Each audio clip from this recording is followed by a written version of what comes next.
The Silent Witness. Chapter 1. Jamal had always believed in the integrity of the police force. Growing up in a neighborhood where crime was a constant presence, he had seen the impact of law enforcement on his community, both the good and the bad. He remembered the officers who had come to his aid during difficult times, those who had treated him with respect and dignity. Inspired by their example, he joined the department with a singular purpose: to make a difference, to protect those who couldn't protect themselves. After completing the rigorous training academy, Jamal was proud to wear the badge that symbolized a commitment to justice. He was determined to be a positive force in the community, to bridge the gap between the police and the residents they served. However, as he settled into his role, he quickly realized that the reality of policing was far more complex than he had anticipated. One fateful night, while on patrol with his partner, Officer Blake, Jamal received a call about a disturbance at a local convenience store. The dispatcher reported that a young man was causing a scene, and Jamal felt a familiar rush of adrenaline as they sped toward the location. He mentally prepared himself for the encounter, reminding himself to approach the situation with empathy and understanding. As they arrived at the store, Jamal could see the young man through the glass doors. He was pacing back and forth, his hands gesturing wildly as he spoke to himself. Jamal could sense the agitation radiating from the young man, but he also noticed that he posed no immediate threat. The store clerk stood nearby, looking anxious but unharmed. "Let's take it slow," Jamal suggested to Blake as they exited the patrol car. "We don't want to escalate things." Blake, however, had a different approach. "Just watch me," he replied, his tone dismissive. Jamal felt a knot tighten in his stomach as they approached the young man.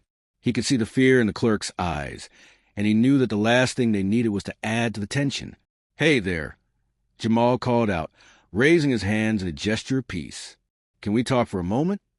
The young man turned to face them, his eyes wide with a mix of fear and anger. "I'm not doing anything wrong," he shouted, his voice trembling. Jamal could see that he was clearly distressed, but he was not violent. Before Jamal could respond, Blake stepped forward, his demeanor shifting from calm to confrontational. "You need to calm down," he barked, his voice harsh. "You're making a scene." Jamal's heart raced as he watched Blake escalate the situation. "Blake, let's just talk to him," he urged, stepping closer to the young man. "We're here to help." But Blake ignored him, moving in closer to the suspect. "You need to back off," he said, shoving the young man slightly. The action was swift and aggressive, and Jamal felt a surge of panic. He knew that this was not how they were trained to handle such situations. "Stop. I'm not a threat," the young man pleaded, his voice rising in desperation. Jamal could see the fear in his eyes, and it broke his heart. He wanted to intervene, to de-escalate the situation, but he felt paralyzed by the weight of his partner's authority. In a moment that felt like an eternity, Blake grabbed the young man's arm, twisting it behind his back. "You're going to jail for disturbing the peace," he declared, his voice dripping with authority. The young man cried out in pain, and Jamal's stomach churned at the sight. "Blake, stop!" Jamal shouted, stepping forward. "This isn't necessary." But his words fell on deaf ears as Blake continued to apply pressure, the young man's cries echoing in the night. Jamal's heart raced as he grappled with the reality of what he was witnessing. He knew that what Blake was doing was wrong, that the excessive force was unwarranted, but he also understood the potential consequences of speaking out. The department had a culture of silence, where officers were expected to protect one another, even at the expense of justice. As the situation unfolded, Jamal felt a deep sense of conflict. He had always believed in the principles of justice and accountability, but now he was faced with a choice that could change everything. Would he stand up for what was right, or would he remain silent, fearing the repercussions of his actions? The young man was finally subdued, but the damage had been done. Jamal felt a heavy weight settle in his chest as he watched Blake cuff the suspect, the look of triumph on his partner's face contrasting sharply with the fear and pain etched on the young man's features. In that moment, Jamal knew that he was at a crossroads, and the decision he would make in the coming days would test. The Silent Witness. Chapter 2. Jamal spent the rest of the night in a daze, replaying the events in his mind like a broken record. The image of the young man's fearful eyes haunted him, and he felt a deep sense of shame for not intervening sooner. As he drove back to the precinct with Blake, the silence in the patrol car was palpable. Jamal's thoughts raced, and he struggled to find the right words to express his feelings. "Hey, you did get back there," Blake finally said, breaking the silence. "Sometimes you have to show people who's in charge." Jamal's heart sank at the words. "That wasn't right, Blake. You need to use that much force." He was scared, not dangerous. Blake scoffed, dismissing Jamal's concerns. "You're too soft, man. You can't let them walk all over you. This job isn't about being nice. It's about maintaining control." Jamal felt a surge of anger, but held his tongue. He knew that arguing would only lead to more tension between them, and he didn't want to jeopardize his position in the department. Instead, he focused on the weight of his conscience, the internal struggle that was beginning to consume him. As they arrived at the precinct, Jamal felt a knot tighten in his stomach. He knew he had to make a decision about what to do next. The culture of silence within the department loomed large in his mind, a constant reminder of the risks involved in speaking out. He had heard stories of officers who had reported misconduct only to face retaliation, ostracism, or worse. The thought of being labeled a snitch sent chills down his spine. That night, as he lay in bed, Jamal wrestled with his conscience. He felt the weight of his silence pressing down on him, a heavy burden that threatened to crush him. He thought about the young man, about the fear and pain he had witnessed, and he knew he couldn't simply walk away from it. But the fear of backlash loomed large, a dark cloud that overshadowed his resolve. The next day, Jamal confided in a trusted mentor, Sergeant Williams, who had always been a source of guidance and support. They met in a quiet corner of the precinct, away from prying eyes. Jamal's heart raced as he recounted the events of the previous night, his voice trembling with emotion. "Sergeant, I don't know what to do," he admitted, his eyes downcast. "I saw Blake use excessive force on that young man, and I didn't stop him. I feel like I failed in my duty as an officer." Sergeant Williams listened intently, his expression serious. "Jamal, what you witnessed was wrong. You have a duty to uphold the law, not just enforce it. If we want to change the culture in this department, we need officers like you to speak up." "But what if I face retaliation?" Jamal asked, his voice barely above a whisper. "What if I lose my job or my colleagues turn against me?"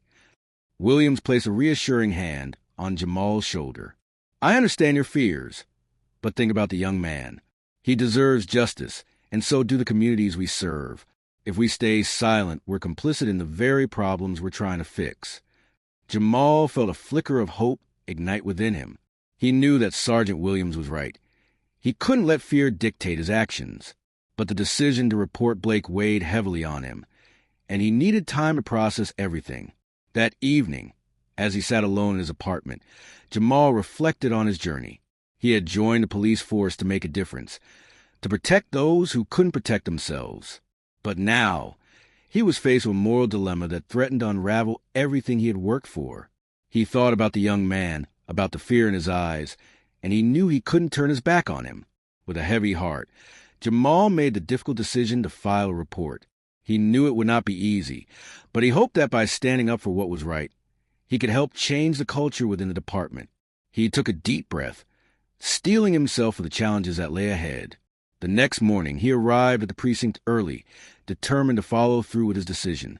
As he walked through familiar halls, he felt a mix of anxiety and resolve. He knew that the path he was choosing was fraught with uncertainty, but he also understood that silence was no longer an option. Jamal approached the Internal Affairs office, his heart pounding in his chest. He took a moment to gather his thoughts before stepping inside. The room was sterile and unwelcoming, filled with the weight of unspoken truths. He could feel the eyes of the officers inside on him, and he took a deep breath, reminding the silent witness, Chapter 3, himself of the importance of his mission. He was here to seek justice, not just for the young man he had witnessed being mistreated, but for the integrity of the police force itself. "Can I help you?" A voice interrupted his thoughts. It was Officer Green, a no-nonsense officer who worked in internal affairs. She looked up from her desk, her expression unreadable. "Yes. I need to file a report. Jamal stammered, his voice steady despite the anxiety bubbling beneath the surface. "It's about an incident that happened last night." Green raised an eyebrow. Her interest piqued. "What kind of incident?" Jamal took a deep breath, gathering his courage. "I witnessed my partner, Officer Blake, use excessive force on a young black man during a disturbance call. I believe it was unjustified and could have been handled differently." Green's expression shifted slightly, and she motioned for him to take a seat. "Go on," she said, her tone more serious now. As Jamal recounted the events of the previous night, he felt a mix of relief and trepidation. He detailed how Blake had escalated the situation, how the young man had posed no threat, and how he had felt powerless to intervene. Green listened intently, taking notes and asking clarifying questions. When he finished, a heavy silence hung in the air. Jamal could feel the weight of his decision pressing down on him, the fear of what might come next swirling in his mind. "I know this isn't easy," Green finally said, her voice calm. "But you did the right thing by coming forward. We need officers like you who are willing to stand up for what's right." Jamal nodded, but the uncertainty still gnawed at him. "What happens now?" he asked, his voice barely above a whisper. Green leaned back in her chair, her expression serious. "We'll conduct an investigation. It may take some time, and I can't promise you that it will be easy. There may be backlash from your colleagues, especially from Blake. But know that you're not alone in this. We're committed to ensuring accountability." As he left the Internal Affairs office, Jamal felt a mix of emotions. He had taken a significant step, but the road ahead was fraught with challenges. He knew that he would likely face scrutiny from his colleagues, and the thought of being ostracized weighed heavily on him. But he also felt a sense of empowerment, knowing that he had chosen to stand up for justice. The following days were tense. Jamal returned to his regular duties, but the atmosphere in the precinct had shifted. Whispers followed him in the hallways, and he could feel the eyes of his colleagues on him, judging and questioning. He tried to focus on his work, but the weight of his decision loomed large. One afternoon, as he was preparing for his shift, he overheard a group of officers discussing the incident. "Did you hear about Jamal? He's tried to take down Blake," one officer said, his tone dripping with disdain. "What a snitch." Jamal's heart sank at the words. He felt the sting of betrayal, the isolation that came with being the one to speak out. He had hoped for support, but instead, he was met with hostility. The culture of silence that had once felt so suffocating now felt like a noose tightening around him. That evening, Jamal confided in Sergeant Williams again. They met in a quiet corner of the precinct, away from prying eyes. "I'm starting to regret my decision," Jamal admitted, his voice heavy with doubt.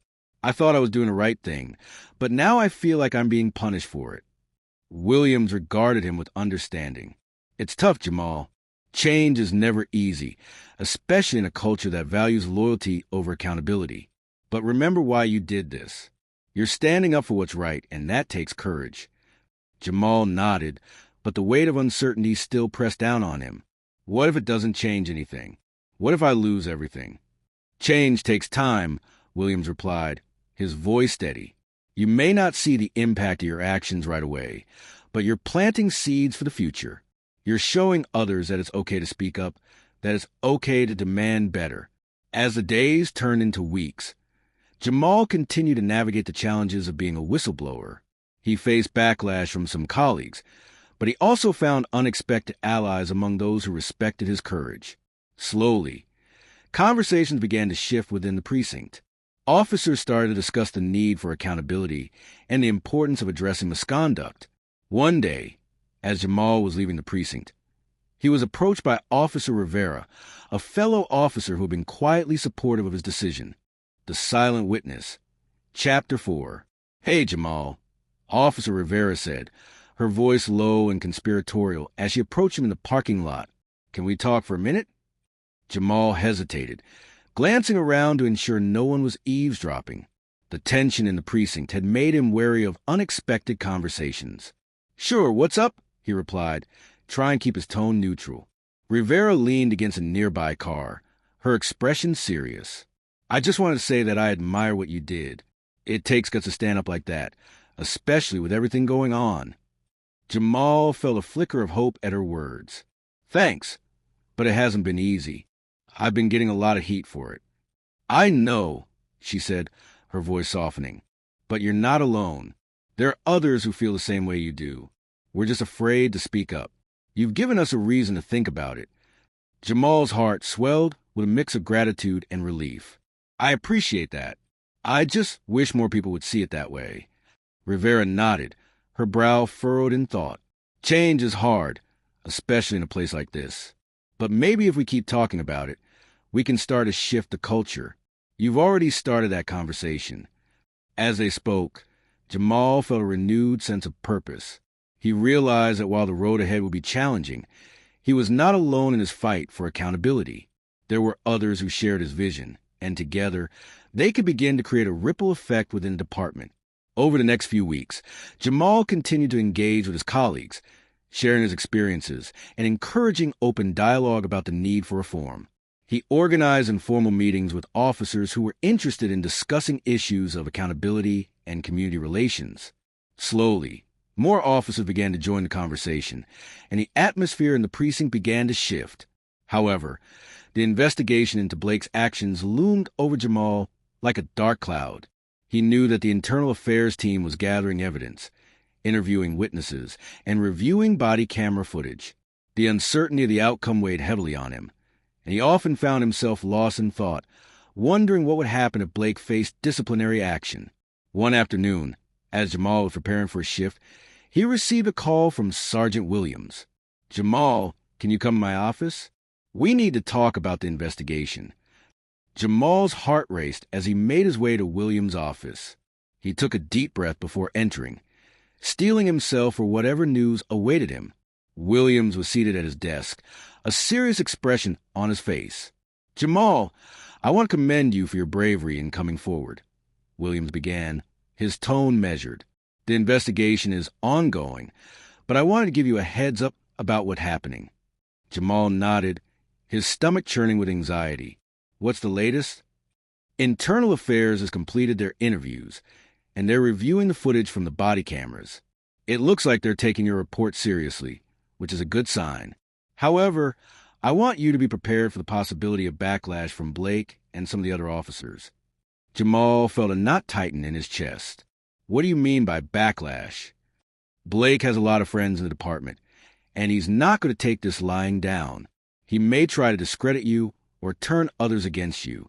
I just want you to be aware of that. Jamal swallowed hard, the weight of the situation settling heavily on his shoulders. I understand. I just want to do what's right. I know you do, Williams replied, his voice firm. And I want you to know that I'm here to support you. If you ever feel threatened or uncomfortable, don't hesitate to reach out to me. As Jamal left Williams' office, he felt a mix of determination and fear. He had chosen to stand up for what was right, but the reality of the consequences was beginning to sink in. He knew that the path ahead would be fraught with challenges, but he also understood that he was part of something larger, a movement toward accountability and change within the department. The following days were tense. Jamal continued to face whispers and sidelong glances from some of his colleagues, but he also found unexpected support from others who respected his courage. He focused on his work, determined to remain professional and committed to his duties.